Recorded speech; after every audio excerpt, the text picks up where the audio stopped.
मेरे YouTube channel news views में आपको स्वागत है। आज आपके लिए लाया हूँ BBC हिंदी सर्विस के एक बुलेटिन। देखिए और कमेंट कीजिए। ज्यादा प्रभावित देशों में भारत का नंबर भले तीसरा हो, लेकिन पिछले 7 दिनों से दुनिया के कोरोना ग्राफ में भारत का योगदान सबसे अधिक रहा है। पिछले कुछ हफ्तों से भारत में हर दिन कोरोना के नए मामले 50,000 से ज्यादा आ रहे हैं। भारत में अब तक संक्रमण के 22 लाख से अधिक मामले सामने आए हैं। कोरोना के इसी हालात पर चर्चा के लिए भारत के प्रधानमंत्री नरेंद्र मोदी ने 10 राज्यों के मुख्यमंत्रियों के साथ मंगलवार को बैठक की। मुख्यमंत्रियों को संबोधित करते हुए प्रधानमंत्री ने कहा, आज 80% से ज्यादा एक्टिव केस 10 राज्यों में हैं। इसलिए कोरोना के खिलाफ लड़ाई में इन सभी राज्यों की भूमिका बहुत बड़ी है। ये आवश्यकता थी, ये 10 राज्य एक साथ बैठकर समीक्षा करें, चर्चा करें। और आज की इस चर्चा से हमें एक दूसरे के अनुभवों से काफी कुछ सीखने को, समझने को भी मिला है। प्रधानमंत्री ने अपने संबोधन में बिहार, गुजरात, यूपी, पश्चिम बंगाल और तेलंगाना को टेस्टिंग बढ़ाने का सुझाव दिया। साथ ही प्रतिदिन 7 लाख लोगों की टेस्टिंग करने पर अपनी पीठ भी खुद ही थपथपा ली।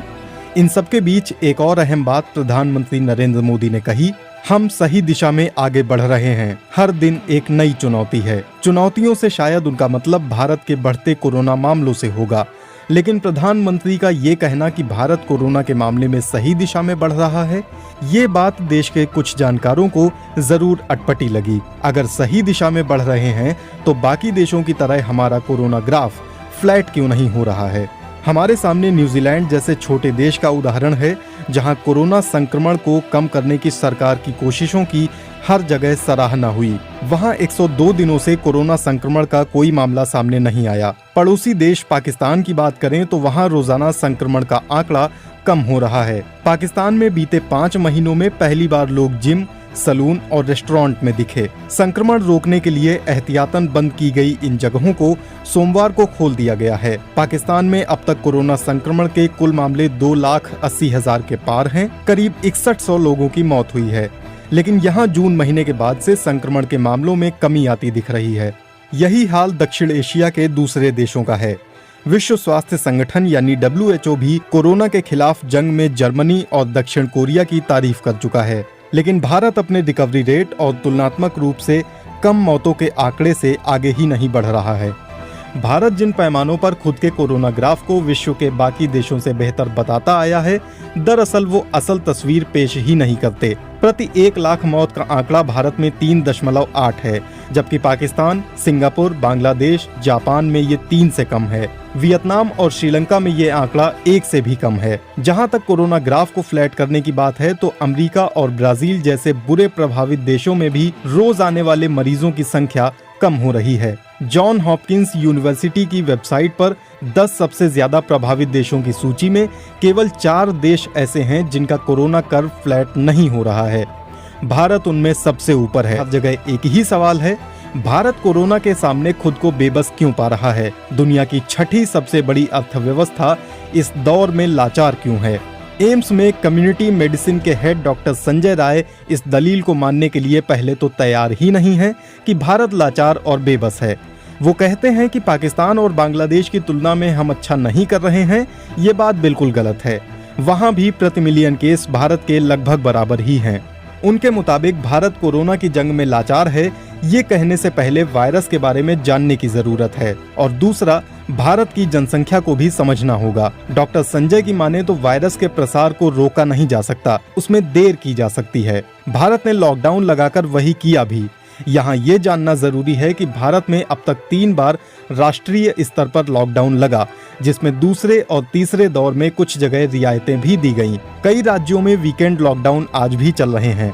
1 जुलाई से ही भारत में अनलॉक की प्रक्रिया शुरू की गई है। लेकिन क्रिश्चियन मेडिकल कॉलेज वेल्लोर से वायरोलॉजी के retired professor T Jacob John doctor Sanjay की बातों से इत्तेफाक नहीं रखते। उनका मानना है कि लॉकडाउन लगाने का फैसला बिना सोचे समझे लिया गया था। मार्च में जब पूर्ण लॉकडाउन लगा तब देश में केवल 500 केस थे। जब कोरोना के मामले ही नहीं थे तो कौन सा संक्रमण रोक रही थी सरकार? उनकी राय है कि आज जब आंकड़े बढ़ रहे हैं तब भारत को कोरोना संक्रमण रोकने के लिए लॉकडाउन लगाना चाहिए था। 24 मार्च को प्रधानमंत्री मोदी ने 3 हफ्ते का संपूर्ण लॉकडाउन लगाने की घोषणा की थी। उस वक्त प्रधानमंत्री मोदी ने कहा था कि महाभारत का युद्ध 18 दिनों में जीता गया था, कोरोना से जंग हम 21 दिनों में जीतेंगे। प्रोफेसर टी जैकब जॉन कहते हैं कि भारत ने पहली गलती वहीं की थी। सरकार ने कोरोना को जंग तो माना, लेकिन जंग की तरह उससे लड़ने के लिए ना तो रणनीति बनाई और ना ही सामान और हथियार ही तैयार किए। प्रोफेसर जैकब के मुताबिक सरकार ने अपनी रणनीति कभी बनाई ही नहीं और जो कुछ फरमान जारी किए उसके पीछे कोई तर्क नहीं दिया।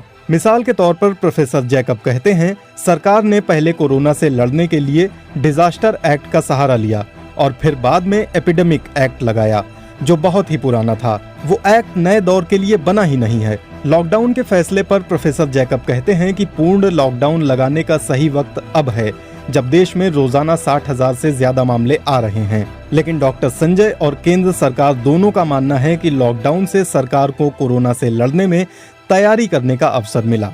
देश में हर राज्य में नए कोरोना अस्पताल बनाए गए, लैब्स की संख्या बढ़ाई गई, डॉक्टरों को तैयार किया गया, मास्क पीपीई किट बनाने में भारत आत्मनिर्भरता की ओर बढ़ा। देश में टेस्टिंग लैब्स आज की तारीख में 1415 हैं, जिनमें से 944 सरकारी लैब हैं और 471 निजी लैब हैं। तो फिर हर रोज 50,000 से ज्यादा लोग क्यों संक्रमित हो रहे हैं? इस पर डॉक्टर संजय कहते हैं कि भारत की आबादी और उसका घनत्व दुनिया में दूसरे देशों के मुकाबले कहीं ज्यादा है। अमेरिका की आबादी भारत की 1/4 है। ऐसे में अमेरिका या किसी दूसरे छोटे देश से भारत की तुलना सही नहीं है। वही बात वो न्यूजीलैंड के लिए भी कहते हैं। भारत के साइज के सामने न्यूजीलैंड कहीं नहीं है। वो केरल और गोवा का उदाहरण देते हैं, जहां मामले कम हुए और फिर नए मामले आने शुरू हो गए। संजय कहते हैं, इस वायरस का नेचर है कि एक निश्चित आबादी को संक्रमित करने के बाद अपने आप ही संक्रमण का खतरा कम होने लगता है। दिल्ली और मुंबई में हमने यही देखा और अमेरिका के न्यूयॉर्क शहर में भी हमने यही देखा। उम्मीद की जा सकती है कि साल के अंत तक भारत थोड़ी बेहतर स्थिति में आ जाए। साथ ही वो ये भी कहते हैं कि कुछ राज्यों में अभी कोरोना का पीक नहीं आया है, इसलिए भारत में रोज आने वाले संक्रमण की संख्या आने वाले दिनों में इससे अधिक बढ़ सकती है। भारत में हर राज्य का कोरोना पीक अलग अलग है। हर राज्य ने अपने स्तर पर इससे निपटने के लिए अलग अलग उपाय किए हैं, इसलिए भी एक साथ हर राज्य में कोरोना का पीक नहीं आएगा। तो क्या सोशल डिस्टेंसिंग, मास्क पहनना, बार बार साबुन से हाथ धोने की रणनीति काम नहीं आई? इस पर प्रोफेसर जैकब कहते हैं, ये सब रणनीति नहीं है, ये एहतियाती कदम थे जिसे सरकार ने रणनीति बनाकर पेश किया। रणनीति में टेस्टिंग, ट्रेसिंग और आइसोलेशन की बात होती। एक रणनीति फेल होने पर प्लान बी तैयार होना चाहिए था, लेकिन ये सब तो दूर, हमने तो कभी अपने डॉक्टरों को इस बात की ट्रेनिंग तक नहीं दी कि आखिर इस बीमारी का इलाज कैसे करना है। उनका दावा है कि कई नौजवान डॉक्टरों ने उनसे शिकायत की है। हड्डी के डॉक्टर को कोरोना के आईसीयू में बिना कुछ बताए इलाज करने के लिए भेज दिया गया। भारत के स्वास्थ्य मंत्री ने मार्च में संसद में कहा कि भारत ने जनवरी में ही कोरोना से निपटने की तैयारी शुरू कर दी थी। विदेश से आने वालों की थर्मल स्क्रीनिंग की जा रही थी। जनवरी में ही केंद्र ने कोरोना से निपटने के लिए ग्रुप ऑफ मिनिस्टर्स का गठन कर दिया था। लेकिन प्रोफेसर जैकब कहते हैं कि मास्क को अनिवार्य करने का फैसला लेने में भारत सरकार ने देर की। वो मानते हैं कि विश्व स्वास्थ्य संगठन से भारत इस मामले में एक कदम आगे जरूर रहा, लेकिन तब तक गलती हो चुकी थी। इसके अलावा भारत सरकार ने लोगों के अंदर व्यावहारिक बदलाव लाने के लिए सिर्फ विज्ञापन बनाया, लेकिन लोग इस पर अमल करें ये सुनिश्चित नहीं किया। यही वजह है कि वायरस तेजी से फैला। टेस्ट, ट्रेस और आइसोलेट, ये विश्व स्वास्थ्य संगठन का दिया मंत्र है। सभी देशों ने इस मंत्र को अपनाने के साथ साथ अपने अपने स्तर पर रिसर्च और बेहतर स्वास्थ्य सुविधाओं का सहारा लिया। कुछ को कामयाबी मिली तो कुछ पीछे रह गए। भारत को भी इस मूल मंत्र के साथ कुछ नए कदम उठाने पड़ेंगे। आगे की स्थिति को संभालने के लिए प्रोफेसर जैकब सोशल वैक्सीन का सहारा लेने की सलाह देते हैं। सोशल वैक्सीन को समझाते हुए वो कहते हैं कि केंद्र को जनता को सही जानकारी समय पर देना होगा और ये भी बताना होगा कि ऐसा करना क्यों जरूरी है। इसे साइंस में इन्फॉर्म, एजुकेट और कम्युनिकेट करना कहते हैं और साथ में लोगों को व्यावहारिक बदलाव के लिए प्रेरित करने की जरूरत है, जैसा एड्स महामारी के समय पर किया गया था। भारत में स्वास्थ्य मंत्रालय के अंतर्गत कई विभाग आते हैं, उनमें आपस में तालमेल की कमी है। आईसीएमआर को वायरस पर और रिसर्च करने की जरूरत है ताकि भारत की आबादी पर इसके असर को और बेहतर समझा जा सके। डॉक्टर संजय कहते हैं कि सीरो सर्वे के नतीजों से बहुत कुछ पता चला और ऐसे सर्वे होने चाहिए। हर राज्य में और राष्ट्रीय स्तर पर भी। जानकारों की ये भी राय है कि अस्पताल और डॉक्टरों पर दबाव कम करने की दिशा में कदम उठाना जरूरी है।